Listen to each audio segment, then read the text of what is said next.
Hello students, आज के इस वीडियो में हम पढ़ेंगे कार्बन 13 NMR स्पेक्ट्रोस्कोपी। तो अभी तक हमने लास्ट वीडियो में डिस्कशन किया था H1 NMR स्पेक्ट्रोस्कोपी के बारे में। अब हम देखेंगे कि कार्बन 13 NMR स्पेक्ट्रोस्कोपी क्या होता है।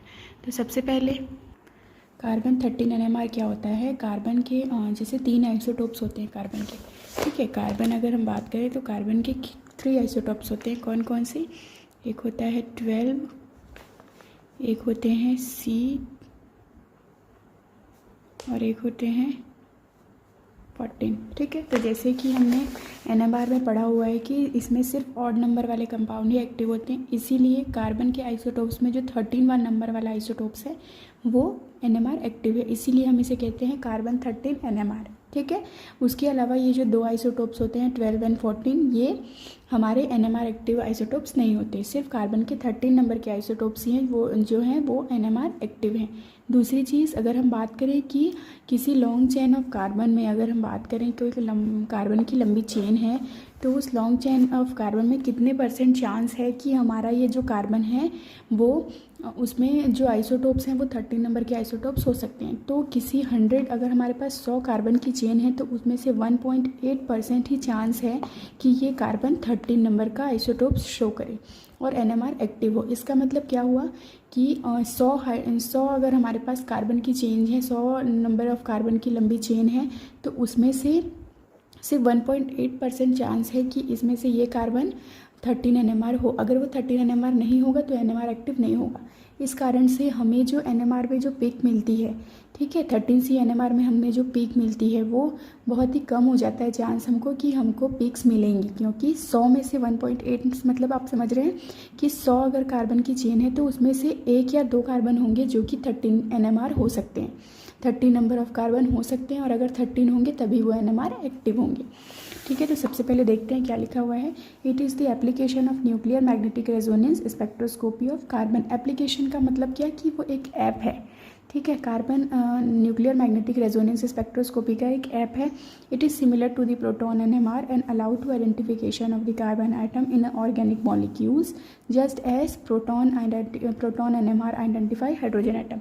जैसे कि प्रोटॉन NMR में हम हाइड्रोजन की हेल्प से डिटर्मिनेशन करते हैं, वैसे ही कार्बन 13 NMR में हम कार्बन 13 नंबर के कार्बन को लेकर हम उसको डिटर्मिनेशन करते हैं। फिर क्या लिखा हुआ है? To determine the number of non equivalent carbon and identify the type of carbon atom, ठीक है। Non equivalent number and identify हम किसको करते हैं कि कौन से टाइप का कार्बन आइटम उसमें प्रेजेंट है। अगर मान लो हमारा जो कार्बन है वो NMR एक्टिव है तो हमको पता चल जाएगा कि वो 13C NMR है, ठीक है, क्योंकि 12 और 14 नंबर के कार्बन NMR एक्टिव नहीं होते हैं। इसके बाद क्या है? It is easily to identify and count individual nuclei, ठीक है। फिर क्या बोल रहा है? 13C work on the magnetic properties of 13C nuclei because C13 nucleus behave like a magnet. क्यों वो मैग्नेट की तरह बिहेव करेगा? क्योंकि वो एक ऑड नंबर वाला कंपाउंड है। हमेशा हमने NMR में पढ़ा हुआ है कि NMR में सिर्फ ऑड नंबर वाले कंपाउंड ही एक्टिव होते हैं। नेक्स्ट क्या बोल रहा है? It can be also be align with the external magnetic field और अपोज्ड, ठीक है, क्योंकि वो 13C NMR स्पेक्ट्रोस्कोपी है, ऑड नंबर वाले कंपाउंड है, इसलिए वो मैग्नेटिक फील्ड के अपोजिट में अलाइन होते हैं, ठीक है। फिर क्या है? There are also no splitting. और एक चीज़ इंपॉर्टेंट है कि कभी भी हमारे 13C NMR की अगर हम बात करेंगे तो उसमें कभी भी splitting patterns and spin coupling नहीं होती है। लेकिन हम अगर प्रोटॉन NMR या 1 NMR की बात करेंगे, H1 NMR, तो उसमें हमने स्पिन कपलिंग और स्प्लिटिंग ऑफ सिग्नल कवर किया हुआ था। नेक्स्ट क्या है? एडवांटेज ऑफ C NMR, ठीक है। कार्बन NMR का एडवांटेज क्या है? It is a fast process. ये क्या है? एक फास्ट प्रोसेस है। गिव्स अ सॉल्वेंट पीक, मतलब इसमें जो सॉल्वेंट अगर हम यूज़ करते हैं तो उस सॉल्वेंट की भी हमको पीक्स मिलती है, तो ये क्या हो गया इसका disadvantage. Can identify the nuclei and count them individually. ये किसी भी न्यूक्लियाई को आइडेंटिफाई करता है, उसको इंडिविजुअली काउंट करता है, ये इसका एडवांटेज है। नेक्स्ट है आप लोगों का इम्पॉर्टेंट कपलिंग कांस्टेंट, जिसको हम डिनोट करते हैं कैपिटल J से, ठीक है। तो कपलिंग कांस्टेंट क्या होता है? The adjacent between the centre of the two adjacent the distance between the centre of the two adjacent peak is multiplied and it calls a coupling constant. ठीक है, मतलब अगर हम कभी भी पीक्स बनाते हैं तो ठीक है, तो दो पीक के बीच का जो ये डिफरेंस होता है, दो पीक के बीच की जो दूरी है, डिस्टेंस है, उसको हम क्या बोलते हैं, जे। ठीक है, जिसके हम डिनोट करते हैं जे से, और इसको हम बोलते हैं कपलिंग कांस्टेंट। ठीक है, it is mainly use to differentiate between the singlet and one doublet. कभी भी अगर हम पीक्स बनाते हैं तो इस तरीके की पीक्स होती है कि 1 2, अगर ये डबलेट हो गया, फिर ये ट्रिपलेट, तो ये जो डिस्टेंस है जो बताता है वो होता है जे, जिसे हम कपलिंग कांस्टेंट बोलते हैं। It is independent in the external magnetic field and applied magnetic field. ये किसी भी एक्सटर्नल मैग्नेटिक फील्ड या फिर अप्लाइड मैग्नेटिक फील्ड के पे डिपेंड नहीं होता। ठीक है, उस पर वो इंडिपेंडेंट है। The value of coupling constant is independent and no change, there is a no effect in external applied magnetic field. मतलब अगर हम कोई एक्सटर्नल अप्लाइड मैग्नेटिक फील्ड इसमें अगर अप्लाई करते हैं तो जे की वैल्यू पे कोई फ़र्क नहीं पड़ता, वो वैल्यू कभी भी चेंज नहीं होती है।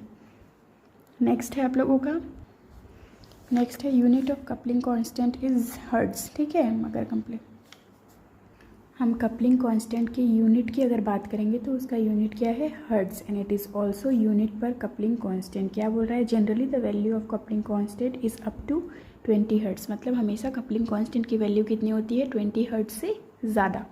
ठीक है, अगर ये पॉजिटिव में होगी if and the energy is lower when the two nuclei is opposite to spin, and negative कब होगा, if the energy of lower when it is parallel to spin. ठीक है, उसके बाद हम देखते हैं कि ये जो जैसे ये है डबलेट पिक, ये ट्रिपलेट पिक, तो इसके बीच में जो डिस्टेंस बताएगा इसी को हम बोलते हैं जे, जो कि है कपलिंग कांस्टेंट। ठीक है, तो इस तरीके से आप कपलिंग कांस्टेंट बनाएंगे। नेक्स्ट है आप लोगों का एप्लीकेशन ऑफ एनएमआर स्पेक्ट्रोस्कोपी। तो बेसिक इसका एनएमआर क्या है, फर्स्ट अब हम जानते हैं एनएमआर का हम स्टडी क्यों करते हैं, स्ट्रक्चरल एनालिसिस के लिए। तो स्ट्रक्चरल डायग्नोसिस में हमको हमारे कंपाउंड का क्या पता चल जाएगा कि उसका स्ट्रक्चर कैसा है। नेक्स्ट है आपका deduction of hydrogen bonding. H1NMR में हमें हमारा जो कंपाउंड है कौन से हाइड्रोजन बॉन्ड से जुड़ा हुआ है ये पता चल जाएगा। सिस ट्रांस आइसोमेरिज्म, ये वाले कंपाउंड होते हैं सिस और ये होते हैं ट्रांस, तो इसका डिटर्मिनेशन हम कर सकते हैं NMR से। नेक्स्ट है डिटर्मिनेशन ऑफ इलेक्ट्रोमैग्नेटिक एटम और ग्रुप। ठीक है, सो इलेक्ट्रोनेगेटिव आइटम और ग्रुप। इलेक्ट्रोनेगेटिव आइटम और ग्रुप क्या होते हैं, ऐसे कंपाउंड जो किसी भी कंपाउंड के साथ अगर जुड़ते हैं किसी भी एटम के साथ, तो अगर वो इलेक्ट्रोनेगेटिव है मतलब वो क्या है, इलेक्ट्रॉन विड्रॉइंग ग्रुप, उसे ग्रुप को डीशील्डेड बना देंगे, उससे इलेक्ट्रॉन को खींच लेंगे, तो वो भी हमको पता चल जाता है कि किस टाइप के कंपाउंड जो है वो इलेक्ट्रोनेगेटिव है या इलेक्ट्रोपॉजिटिव है। नेक्स्ट है आप लोगों का बायोलॉजिकल फ्लूइड की स्टडी में। बायोलॉजिकल फ्लूइड की स्टडी में साथ ही साथ एक मेडिकल्स में यूज़ होने वाला टर्म है एमआरआई सीटी स्कैन, जिसको बोलते हैं मैग्नेटिक रेजोनेंस इमेजिंग। ठीक है, मैग्नेटिक रेजोनेंस के थ्रू बॉडी की एक इमेज का फॉर्म होना जिसे हम कहते हैं एमआरआई। फिर डीएनए आरएनए की सैंपल एनालिसिस के लिए हम यूज़ करते हैं, नंबर ऑफ प्रोटॉन के डिटर्मिनेशन के लिए, एंड टाइप्स ऑफ बॉन्ड, कौन से टाइप के बॉन्ड से जुड़ा हुआ हमारा कंपाउंड है। एंड नेक्स्ट एक छोटा सा टॉपिक इसी में कवर होता है, रिलैक्सेशन प्रोसेस। रिलैक्सेशन प्रोसेस क्या होता है कि इसको मैं इजीली समझाती हूँ। क्या होता है रिलैक्सेशन प्रोसेस, अगर हमारा कोई सैंपल है, ठीक है,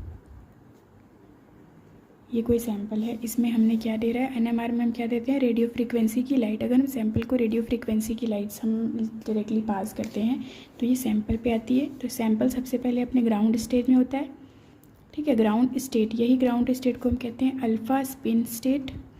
फिर जैसे ही हम इस पर रेडियो फ्रीक्वेंसी की वेव पास करते हैं ये अपने एक्साइटेड स्टेट में चला जाता है। ठीक है, अब ये सैंपल कहाँ आ गया, अपने एक्साइटेड स्टेट में, जिसे हम कहते हैं बीटा स्पिन स्टेट।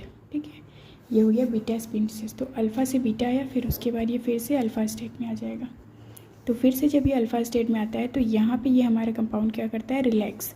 ठीक है, उसके बाद वो फिर से एक्साइटेड स्टेज में नहीं जाएगा। उस समय स्टार्टिंग पॉइंट में ही उसने एनर्जी एब्जॉर्ब की और एनर्जी एब्जॉर्ब करके अल्फ़ा से बीटा में गया एंड देन बीटा से फिर अल्फ़ा में आया, और बीटा में आके जो रिलैक्स करता है हमारा मॉलिक्यूल्स, इसी को हम कहते हैं रिलैक्सेशन प्रोसेस। इस मॉलिक्यूल्स का यहाँ पे आके रिलैक्स करना ही कहलाता है रिलैक्सेशन प्रोसेस। तो इसमें क्या लिखा हुआ है, the radiationless transition in which the nucleus is in the upper stage and lower state are called the relaxation of molecules. The NMR relaxation process in which the excited molecules returns it on its equilibrium state. ठीक है, ऐसी type की energy तब जो वो equilibrium generate करे alpha और beta से लेके, इसी को हम कहते हैं रिलैक्सेशन प्रोसेस। ये 2 टाइप के होते हैं, spin relaxation and spin lattice relaxation. Spin relaxation को हम कहते हैं transverse relaxation and spin lattice relaxation को हम कहते हैं T1 लॉन्गिट्यूडनल रिलैक्सेशन। ये हमारा NMR स्पेक्ट्रोस्कोपी आज यहाँ खत्म होता है। नेक्स्ट वीडियो में हम पढ़ेंगे मास स्पेक्ट्रोमेट्री।